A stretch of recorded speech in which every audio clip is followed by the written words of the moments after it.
Welcome dear rockets, कैसे हैं आप सभी। तो आज हम एक्सप्लेन करने वाले हैं श्लिटर नाम की मूवी को। श्लिटर एक लकड़ी का बना हुआ स्लैब होता है जिस पर पहिए लगे होते हैं। उस स्लैब के ऊपर लकड़ियां रखकर उन्हें ढलान के ऊपर चढ़ाया जाता है। उसी स्लैब को श्लिटर कहा जाता है और ये लकड़ियों को ऊपर ले जाने का काम को श्लिटरिंग कहा जाता है। तो मैंने आपको पहले इसलिए बता दिया ताकि आपको मूवी समझने में जरा आसानी हो जाए। तो मूवी की शुरुआत लूकस नाम के बच्चे से होती है जिसे उसके पिता जेम्स श्लिटरिंग करना सिखा रहे होते हैं। दोस्तों, ये काम बहुत ही ज्यादा रिस्की वाला होता है। एक बार आपका पैर फिसला तो सीधे पूरा श्लिटर आपको ही कुचलते हुए नीचे चला जाएगा। लूकस बेचारा बच्चा था तो ठीक से वो श्लिटरिंग कर नहीं पाता, इसलिए जेम्स उसे गुस्से में घसीट कर थप्पड़ मार देता है कि इतनी मामूली सा काम तुमसे हो नहीं पाता। दोस्तों, ये जेम्स है ना, ये अक्सर लूकस को मारा पीटा करता है। वैसे देखा जाए तो बच्चों को कभी डांट कर तो कभी प्यार से भी सिखाया जा सकता है, लेकिन जेम्स को उसको तो सिर्फ डांटने और मारने का ही काम आता है। प्यार तो उसने लूकस से कभी किया ही नहीं। इसी वजह से लूकस रोते हुए घर से भाग जाता है। लूकस शहर से दूर पहाड़ी इलाके में रहता है। बहुत ही कम लोग यहाँ पर रहते हैं, इसलिए लूकस के दोस्त भी बहुत ही कम है।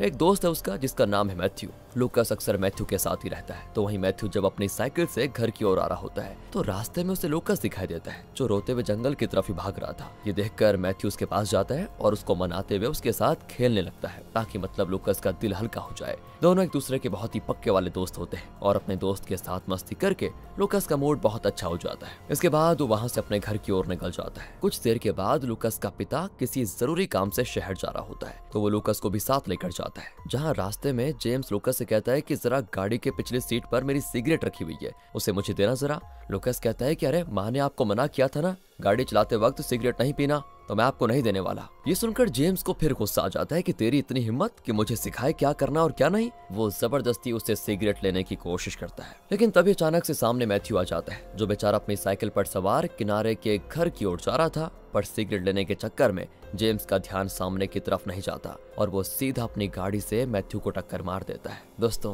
मैथ्यू की यही मौके पर हो जाती है मौत। लूकस को तो सदमा लग जाता है कि उसके इकलौते दोस्त की भी जान चली गई, वो भी उसके पिता के हाथों। वो कहना तो बहुत कुछ चाह रहा था लेकिन उसकी हिम्मत नहीं होती। तो वहीं जेम्स खुद को बचाने के लिए मैथ्यू की साइकिल को पहले खाई के नीचे फेंकता है और उसके बाद लूकस के सामने ही मैथ्यू की लाश को भी खाई में गिरा देता है ताकि सभी को ये लगे कि ये एक एक्सीडेंट था। अब ये काम करके वो दोनों जैसे ही आगे बढ़ते हैं तो रास्ते में मैथ्यू का पिता लुइस जेम्स से कहता है कि अरे क्या तुमने मेरे बेटे को कहीं देखा, काफी देर हो गई है लेकिन अभी तक घर नहीं आया। जेम्स भी यहाँ पर एक्टिंग करता है कि माफ करना भाई साहब, मुझे नहीं पता, टेंशन मत लो, वो आता ही होगा। देखो मुझे जरूरी काम है तो मैं तो चलता हूँ। इतना कहकर जेम्स वहाँ से चला जाता है। अब हमें करीब 20 साल के बाद का सीन दिखाया जाता है जहाँ अभी तक लूकस को मैथ्यू के डरावने सपने आते हैं क्योंकि वो हादसा अभी तक भूल नहीं पाया है। लूकस अपने माता पिता से अलग रहता है अभी, साथ ही उसके जूलिया नाम की गर्लफ्रेंड भी है जो दोनों अपनी जिंदगी गुजार रहे हैं। लेकिन एक रात जब डरावने सपने से लूकस सोकर उठता है तो उसे किसी अननोन नंबर से कॉल आता है जहां दूसरी तरफ से कोई बंदा कहता है कि तुम्हारे माता पिता वाले घर में आग लग गई है जिसमें दोनों की जान चली गई, तुम चाहो तो यहाँ आकर उनका बचा हुआ सामान लेकर जा सकते हो। ये खबर सुनकर तो बेचारे को सदमा लग जाता है कि अचानक ये क्या हो गया। वो जूलिया और अपने दोस्त आर्नोल्ड के साथ अपने माता पिता के अंतिम संस्कार में आता है। अंतिम संस्कार खत्म होने के बाद अपने घर जाता है जहाँ जो भी चीजें बची थी उन्हें अपने साथ गाड़ी में डालकर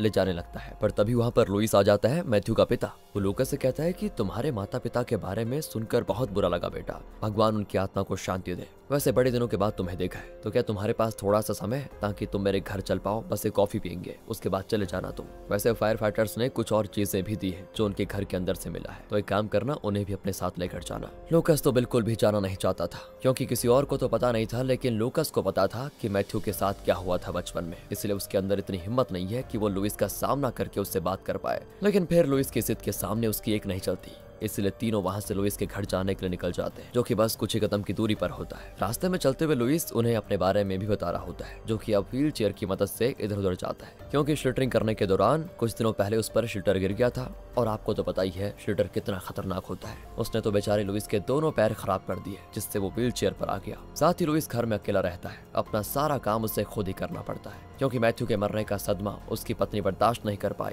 जिस वजह से मैथ्यू के मरने के कुछ ही दिनों के बाद सदमे से उसकी भी जान चली गई। और आज करीब 20 साल हो चुके हैं। बड़ी मुश्किल से लुइस ने ये 20 साल गुजारे। उसकी हालत देखकर लूकस को उस पर बड़ा तरस आता है कि ये सब मेरे पिता की वजह से हुआ। अगर उस दिन वो गाड़ी ढंग से चला लेते तो आज सब कुछ सही होता, मैथ्यू जिंदा होता, सब चीजें बढ़िया होती। और अभी तो वो इतना मजबूर है कि किसी को बता भी नहीं सकता कि मैथ्यू की जान उसके पिता की वजह से गई थी। घर पर आने के बाद लुइस सभी को अपना घर दिखाता है। लुइस को एक्चुअली लकड़ियों से चीजें बनाने का काफी बड़ा शौक है, तो वो अपनी बनाई हुई चीजें भी उनको दिखाता है। तभी गलती से जूलिया एक वुड कटिंग मशीन पर हाथ रखने वाली होती है कि समय रहते बाकी उसको रोक लेते हैं। लुइस कहता है अच्छा हुआ बच गई, वरना ये मशीन तुम्हारे हाथ को मक्खन की तरह काट देती, पता है तुम्हें। वहीं आर्नोल्ड को वहाँ पर लकड़ी की बनी हुई एक छोटी सी शिल्टर दिखाई देती है, जिसको देखकर वो कहता है कि बड़ी वाहियात चीज है ये, आखिर है क्या। लुइस कहता है कि देखो, जिस चीज की नॉलेज ना हो ना, उसे बुरा भी नहीं कहना चाहिए। भगवान से प्रार्थना करो कि कभी ये तुम्हारे ऊपर ना गिर जाए, वरना अंजाम कितना बुरा हो सकता है तुम सोच भी नहीं सकते। तभी दोस्तों घर में घूमते घूमते लूकास को कई बार हेलुसिनेशन होता है, जैसे कि मैथ्यू उसके सामने है, क्योंकि यहाँ पर आकर उसकी पुरानी डरावनी यादें और ज्यादा उभर रही होती है, जिससे उसको भ्रम हो जाता है, उसको अलग अलग विजन्स आते हैं। अब लुइस लूकास को वो डब्बा देता है जिसमें फायर फाइटर्स के द्वारा बचाए हुए सामान थे।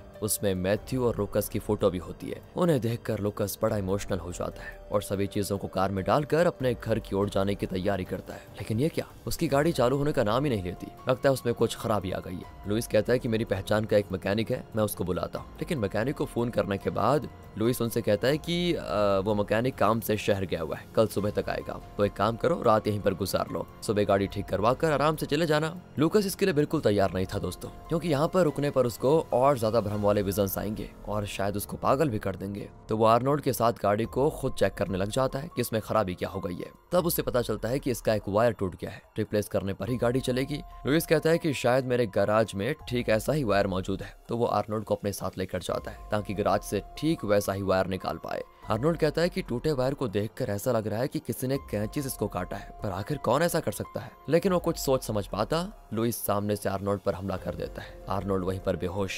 इधर लूकास और जूलिया जब आर्नोल्ड के आने का इंतजार कर रहे होते हैं, तभी उन्हें आर्नोल्ड लुइस की गाड़ी से कहीं जाते हुए दिखाई देता है। वो उसे फोन पर पूछने की कोशिश करते हैं कि आखिर वो कहाँ जा रहा है, ऐसे छोड़कर इनको। लेकिन आर्नोल्ड उसका फोन नहीं उठाता, पर बाद में मैसेज करके कहता है कि मैं मैकेनिक के गैराज में गया था वायर लाने के लिए, क्योंकि लुइस के पास वो वाला वायर नहीं था इसीलिए। पर अब प्रॉब्लम यह हो गई है कि यहाँ कहीं भी मुझे वो वायर नहीं मिल रहा, तो मैं शहर जा रहा हूँ, कल सुबह तक ही वापस लौटूंगा, इसलिए रात भर तुम एक काम करो, वहीं पर रुक जाओ। ये पढ़कर लूकास को बड़ा गुस्सा आता है, पर अब वो कर भी क्या सकता था। दूसरा कोई चारा न होने पर वो वहीं रुकने का तय करता है ताकि सुबह होते ही यहाँ से चले जाए। अब रात को डिनर करने के दौरान लूकास जब अपने कमरे में सो रहा होता है, तभी उसे दोबारा से वही भ्रम आ जाते हैं। उसे मैथ्यू काफी घायल अवस्था में दिखाई देता है, जिससे लूकास बहुत ज्यादा डर जाता है और इन्हीं हेलुसिनेशंस की वजह से उसे नींद भी नहीं आती।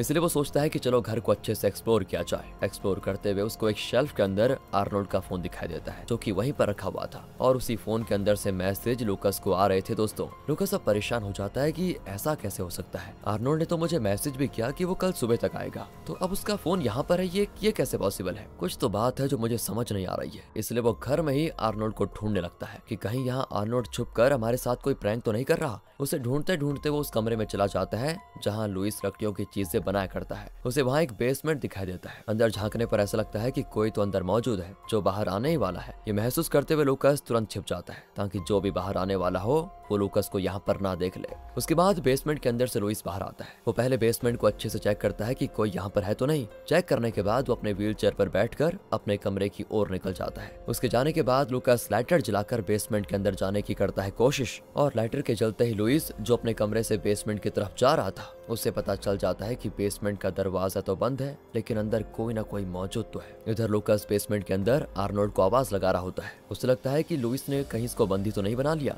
लेकिन जो उसे वहाँ पर मिलता है ना, उसे अपनी आंखों पर यकीन नहीं होता, क्योंकि वहाँ उसके माता पिता दोनों बंदी बने हुए थे। वो दोनों मरे तो नहीं थे, बल्कि लुइस ने उन दोनों को बंदी बनाकर यहाँ पर कैद करके रखा हुआ है। लूकास कुछ सोच समझ पाता कि ये सब कुछ क्या चल रहा है। इससे पहले लुइस आकर उस पर हमला कर देता है। लूकास भी बेहोश। और दोस्तों, लुइस यहाँ बिना व्हील चेयर के आया था, मतलब कि वो चल सकता है। विकलांग होने का बस वो नाटक कर रहा था। कुछ देर के बाद जूलिया की जब आंख खुलती है तो वो लूकास को कमरे में ना पाकर उसे ढूंढने लग जाती है। उसको ढूंढते हुए वो लुइस के कमरे में आ जाती है, जहाँ पे उसे एक पेज के ऊपर टॉर्चर डिवाइस का डायग्राम बना हुआ दिखाई देता है, जिसमें एक बार में 3 लोगों को मारा जा सकता है। लुइस ने वो डायग्राम बनाया था और उस पर वो नाम भी लिखा होता है कि वो किस किस को उस डिवाइस में डालेगा। उसमें लूकास, उसकी माँ मथिल्डा और पिता जेम्स, तीनों को मारने की तैयारी लुइस ने पहले कर रखी थी। जिस चीज को देखकर जूलिया एकदम से घबरा जाती है कि ये सब कुछ क्या है। आखिर ये लुइस करना क्या चाहता है। इधर लुइस ने तीनों को उसी टॉर्चर डिवाइस के अंदर बांध दिया था, जिसे वो चालू भी कर देता है। दोस्तों, डिवाइस ऐसा है कि इसमें तीनों के हाथ में रस्सी है। अगर एक बंदा रस्सी छोड़ता है तो सामने वाले बंदे के ऊपर बड़ी खतरनाक ब्लेड गिर के उसका कीमा बना देगी। अब तीनों उस डिवाइस में फंसे होते हैं, तो तीनों को एक दूसरे को बचाने के लिए रस्सी को पकड़े रखना होगा, वरना अगर रस्सी छूटी तो एक के बाद एक करके ब्लेड तीनों को कीमा बना देगी। लुइस कहता है कि मैं बेवकूफ नहीं हूँ, मुझे पता चल गया था कि जेम्स ने ही मैथ्यू को मारा था। जब जेम्स से मैं पूछ रहा था कि उसने मैथ्यू को देखा या नहीं, तो उसने मना कर दिया। लेकिन उस समय लूकास तुम रो रहे थे, इसका मतलब कि तुम्हें पता था कि मैथ्यू के साथ क्या हुआ, लेकिन बताने की तुम्हारी हिम्मत नहीं थी। उस टाइम तो सिर्फ मेरा शक गया था जेम्स पर, लेकिन मेरा शक यकीन में तब बदला जब मैंने लकड़ियां जमा करते वक्त जेम्स के गाड़ी के नीचे एक कपड़े का टुकड़ा फंसा हुआ देखा, और वो वही कपड़ा था जिसे मैथ्यू हमेशा अपनी साइकिल में लगाया करता था। उसी दिन मैंने ठान लिया कि जैसे मैंने अपने बेटे को खोया, वैसे ही तुम लोगों को भी महसूस करवाऊंगा कि अपनों को खोने का एहसास क्या होता है। मैंने तुम्हारे घर में आग लगाई और 20 साल की मेहनत से ये टॉर्चर मशीन बनाई ताकि तुम तीनों को मार पाओ। इतना कहकर वो लूकास के हाथों को काटने की कोशिश करता है ताकि वो रस्सी छोड़ दे, तो इससे तीनों मारे जाएंगे अगर रस्सी छूट गई। लेकिन तभी बेसमेंट के बाहर जूलिया आकर लूकास को आवाज लगाती है कि क्या तुम अंदर हो लूकास। लूकास उसको चिल्लाते हुए कहता है कि भाग जाओ जूलिया यहाँ से, ये लुइस पागल है, वो तुम्हें मार डालेगा। ये सुनकर जूलिया वहाँ से भागने लगती है। लुइस तो तुरंत उसके पीछे जाता है। जूलिया लुइस पर हमला करके खुद को एक कमरे में बंद कर देती है और पुलिस को कॉल करने की कोशिश करती है, लेकिन कोई ऑपरेटर फोन उठा पाता। इससे पहले ही लुइस दरवाजा तोड़कर अंदर आ जाता है। जूलिया खुद को बचाने के लिए खिड़की से कूद जाती है, लेकिन इसका कोई फायदा नहीं होता और खिड़की से नीचे गिरने की वजह से वो घायल हो जाती है। इसी मौके का फायदा उठाकर लुइस उसको भी बंदी बना लेता है। इधर मटिल्डा का हाथ रस्सी से छूटने लगता है। जेम्स उससे कहता है कि मेरी ही गलती की सजा आज तुम लोग भुगत रहे हो, इसलिए मटिल्डा तुम रस्सी छोड़ दो, जिससे सबसे पहले मैं मरूंगा। उसके बाद कुछ सेकंड्स का टाइम मिल जाएगा तुम दोनों को खुद को छुड़ाने का। कैसे भी करके खुद को छुड़ाकर यहाँ से भाग जाना। मटिल्डा ये करना तो बिल्कुल नहीं चाहती थी, पर जेम्स के गुस्से से चिल्लाने पर डर के मारे उसके हाथ से रस्सी छूट जाती है, जिससे सेकंड भर के अंदर वो ब्लेड जेम्स को कई टुकड़ों में काट देता है। इसके काटने के बाद ब्लेड कुछ सेकंड्स के लिए दीवार में अटक जाती है और यही टाइम होता है मटिल्डा और लूकास खुद को छुड़ा सकते हैं। वैसे अगर देखा जाए तो बड़ा मुश्किल काम था ये, आप खुद इमेजिन कर सकते हैं दोस्तों। एक ब्लेड किसी भी समय आपको काट सकता है, बस कुछ सेकंड्स का टाइम होता है आपके पास। इस समय में अगर आपने रस्सियों से खुद को आजाद कर लिया तो ठीक, वरना आपका क्या होगा वो तो सोच भी नहीं सकते। यही हालात उन दोनों के भी थे, लेकिन जैसे तैसे दोनों खुद को ब्लेड लगने से पहले ही रस्सियों से आजाद कर लेते हैं। इधर ये साइको लुइस जूलिया को बंदी बनाकर लकड़ियां काटने वाली मशीन पर लिटा देता है। वही मशीन जिस पे कुछ टाइम पहले गलती से वो हाथ रखने वाली थी, लेकिन बाकियों ने उसको रोक लिया था। पर इस बार जबरदस्ती लकड़ियों की तरह लुइस जूलिया को काटने वाला होता है, पर वो ये कर पाता इससे पहले लूकास वहां पर आकर लुइस से लड़ता है। वो उस पर हमला करके जूलिया को छुड़ाता है, लेकिन दोनों वहां से भाग पाते लुइस फिर लूकास पर हमला कर देता है। तभी पीछे से जूलिया लुइस के मुंह पे हथौड़े से मारकर उसे बेहोश कर देती है। इसके बाद वो दोनों लुइस को रस्सियों से बांधकर बेसमेंट में फेंक देते हैं, जहाँ दोस्तों अभी भी लूकास की माँ मौजूद होती है। इसीलिए लूकास अपनी माँ को बाहर निकालने की करता है कोशिश, जो कि काफी डरी भी होती है, लेकिन डर के मारे वो सीढ़ियों तक चढ़ नहीं पाती। तभी होता यह है कि लुइस को भी होश आ जाता है और वो अपनी जेब से चाकू निकाल कर खुद को पहले रस्सियों से आजाद करता है। उसके बाद वो मटिल्डा पर हमला करने के लिए उसकी ओर बढ़ जाता है, जहां उसने उसके पैर पर एक कट भी लगा दिया था। लेकिन जैसे तैसे लूकास अपनी माँ को ऊपर खींचकर बेसमेंट के गेट को बंद कर देता है, लेकिन लुइस तो गेट तोड़कर बाहर आ जाता है। इसलिए वो तीनों उसके घर के बाहर जंगलों की ओर भाग जाते हैं। लुइस तो फिर कुछ हथियार लेकर जंगल में घुसता है और आवाज लगाते हुए कहता है कि ये जंगल मेरा है, भागो, जितना भाग सकते हो, मुझसे नहीं बच पाओगे। इधर लूकास और बाकी जंगल से होते हुए आगे बढ़ रहे होते हैं, लेकिन कट लगने की वजह से मटिल्डा की हालत बड़ी खराब होती है। उसके अंदर मतलब हिम्मत नहीं होती कि वो आगे बढ़ पाए, इसलिए वो लूकास से कहती है कि बेटा मुझे यहीं पर छोड़ दो और तुम लोग यहाँ से भाग जाओ, वरना मेरी वजह से तुम भी लूकास का शिकार बन जाओगे। लेकिन पिता को खोने के बाद लूकास माँ को भी खोने को तैयार नहीं था, इसलिए वो जैसे तैसे मटिल्डा को सहारा देते हुए आगे बढ़ने लग जाता है। तभी किस्मत से उन्हें सामने बैंड पर पड़ा एक बंकर दिखाई देता है, तो वो तीनों बंकर के अंदर ही छुपने के लिए चले जाते हैं और अंदर आकर दरवाजा बंद कर देते हैं। इस बंकर में लूकास मैथ्यू के साथ बचपन में खेलने आता था। दोनों की कई यादें इस बंकर से जुड़ी हुई है। बंकर को अच्छे से देखने पर जो उसे दिखाई देता है ना, उससे उसके होश उड़ जाते हैं, क्योंकि बंकर के अंदर लुइस ने मैथ्यू की लाश को प्रिजर्व करके रखा हुआ था। काफी डरावने हालात में वो लाश को वहां पर रखा हुआ था। उसे समझ आ चुका था कि बंकर में आना उसकी सबसे बड़ी गलती थी, क्योंकि लाश देखकर ऐसा लग रहा है कि लुइस डेली यहाँ पर आया करता है, और उनका ये डर दोस्तों हकीकत में बदल जाता है जब बंकर को बाहर से लुइस लॉक करते हुए कहता है कि अच्छी बात है, मेरे बेटे को बात करने के लिए कुछ कंपनी मिल जाएगी, मिलते हैं नरक में आप सभी। इतना कहने के बाद लुइस वहां से चला जाता है। लूकास और जूलिया दरवाजे को खोलने की लाख कोशिश करते हैं, लेकिन उनकी हर कोशिश बेकार हो जाती है। काफी देर की नाकाम कोशिश के बाद उन्होंने हार मान ली थी कि अब हमारा मरना तय है। इसलिए लूकास और जूलिया एक दूसरे का हाथ पकड़कर वहीं पर सो जाते हैं कि क्या पता अब आंखें खुले या नहीं। लेकिन जैसे सुबह होती है उन्हें बंकर का दरवाजा खुला मिलता है। उन्हें समझ नहीं आता कि लुइस ने दरवाजा क्यों खोल दिया। लूकास सबसे पहले तो बाहर आकर देखता है कि कहीं लुइस आसपास तो नहीं, पर जैसे ही वो बाहर आता है ना, उसे एक ढलान के ऊपर आर्नोल्ड दिखाई देता है, जिसके पीछे बहुत ही भारी श्लिटर रखी हुई थी, जिसे मतलब उसको संभालना था। अगर उसका पैर फिसला तो वो श्लिटर उसको कुचल देगी। इसी श्लिटर के बारे में आर्नोल्ड ने बहुत ही बुरा भला कहा था, तो लुइस ने उससे ही आर्नोल्ड को मारने का प्लान बना दिया। मानना पड़ेगा इस साइको को। अब अपने दोस्त को ऐसी हालत में देखकर लूकास तुरंत उसे बचाने जाता है ताकि रस्सियां खोलकर शिटर का वजन कम कर पाए, लेकिन रस्सियां खुलती नहीं। इसके बाद वहां पर लुइस पहुंचता है, जिसने शिटर के सामने वाले पेड़ पर जूलिया को बांध दिया था। मतलब किससे होगा ये कि आर्नोल्ड का पैर फिसला तो श्लिटर उसको कुचलते हुए सीधा जूलिया के चिथड़े उड़ा देगा, यानी कि एक तीर से दो शिकार। जूलिया को ऐसे देखकर लूकास उसे बचाने आ जाता है। बेचारा दोनों तरफ से फंसा हुआ था, एक तरफ आर्नोल्ड तो दूसरी ओर जूलिया। इस चीज को रोकने का सिर्फ एक ही तरीका था, लुइस को मारना। तो लूकास सबसे पहले लुइस के साथ ही लड़ने लग जाता है, जहां उन दोनों के बीच काफी घमासान लड़ाई होती है। लूकास तो कई सारी चोटें भी खाता है, लेकिन आखिरकार वो लुइस को एक लकड़ी के ऊपर फेंक देता है, जो उसके सर के आर पार होकर उसका वहीं पर खेल खत्म कर देती है। अब लुइस के मरते ही लूकास आर्नोल्ड को बचाने जा रहा होता है कि आर्नोल्ड की हिम्मत जवाब दे जाती है। पैर ढीले पड़ने पर शिटर उसके पैर के टुकड़े करते हुए पहले उसको कुचलकर मार डालता है। इसके बाद वो सीधा जूलिया की तरफ बढ़ता है, लेकिन तभी बीच में लूकास आकर शिटर को धक्का मार देता है। इससे शिटर साइड हो जाता है और जूलिया की जान तो बच जाती है दोस्तों।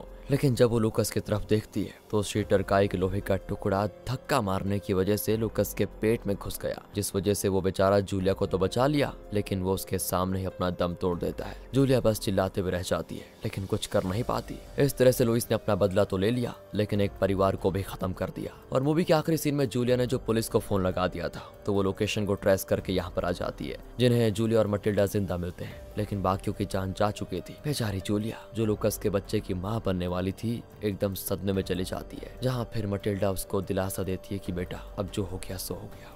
इसके बाद वो दोनों एम्बुलेंस में सवार होकर हॉस्पिटल के लिए निकल जाते हैं। और इसी मिक्स फीलिंग के साथ दोस्तों ये मूवी यहाँ पर खत्म होती है। बाकी अगर आपको वीडियो अच्छी लगी हो, स्टोरी अच्छी लगी हो, एक्सप्लेनेशन अच्छा लगा हो तो लाइक कीजिए, चैनल को सब्सक्राइब। ध्यान रखिएगा अपना। Thanks for watching.